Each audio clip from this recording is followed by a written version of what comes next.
If you own a goldfish, someone has probably told you it doesn't matter what you name it. It won't remember.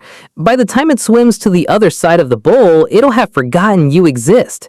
3-second memory. Everybody knows this. It's practically a law of nature at this point. Except no one can point to where it actually came from, because it isn't real. Ask 10 people why goldfish supposedly have terrible memory, and you'll get the same answer with total confidence. It's science. It's been repeated in movies, cartoons, classrooms, and casual conversation for decades, treated as settled fact. But here's the strange part. If you actually go looking for the original scientific study that proves this, you won't find one. Not one credible paper, not one controlled experiment. The 3-second claim doesn't trace back to any real research at all. So where did an entire generation of people learn a scientific fact that science never actually produced? The honest answer is that nobody knows exactly who started it, but there's a strong suspect: convenience. A goldfish in a small plain bowl doesn't have much to do or explore.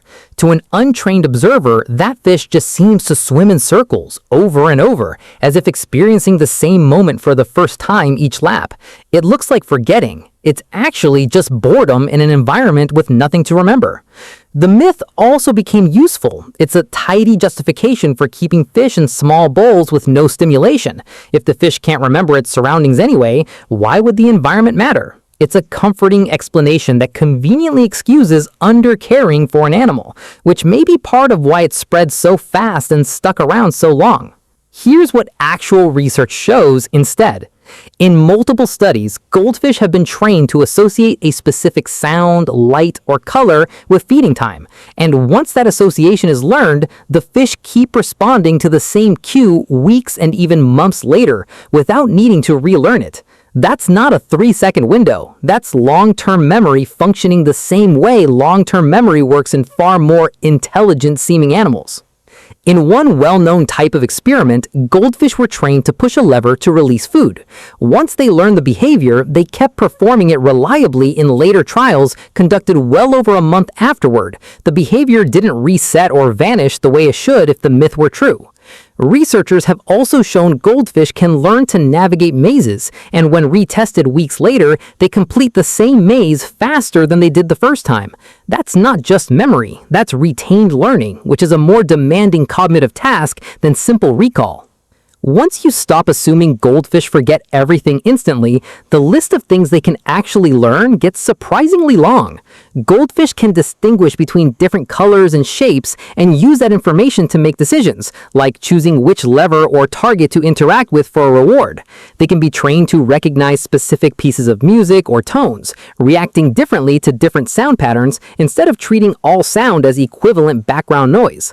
They can also learn to associate their owner's presence, feeding time, and even specific routines like tapping on the glass, adjusting their behavior in anticipation the same way a dog perks up at the sound of a leash.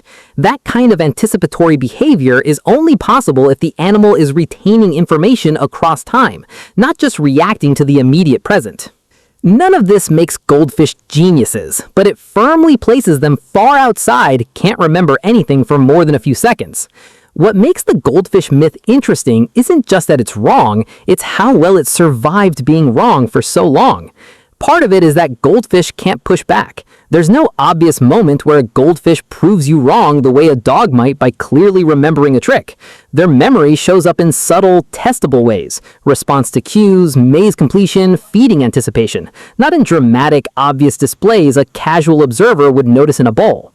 Part of it is also cultural reinforcement. Once a fact gets repeated enough times by enough people in enough places, cartoons, throwaway jokes, casual trivia, it stops sounding like a claim that needs evidence and starts sounding like something everybody already knows. At that point, almost nobody goes back to check the source, because the fact has stopped feeling like a fact and started feeling like common sense. The goldfish myth is a useful case study because it shows how a piece of misinformation with zero scientific backing can still outcompete real published research for decades simply by being simpler and more repeatable. Goldfish forget in 3 seconds is short, funny, and easy to say. Goldfish demonstrate associative learning and long-term memory retention comparable to other vertebrates under controlled experimental conditions is accurate, and almost nobody is going to repeat that at a party. That gap between what's true and what's easy to say is often exactly where myths like this live. So the next time somebody tells you a goldfish won't remember you, you can tell them the truth. It might remember you for months, it just can't tell you that in words. If this one surprised you, you've probably heard other facts that never had any science behind them either. That's usually the sign a video like this is worth sticking around for. Subscribe if you want more of them taken apart.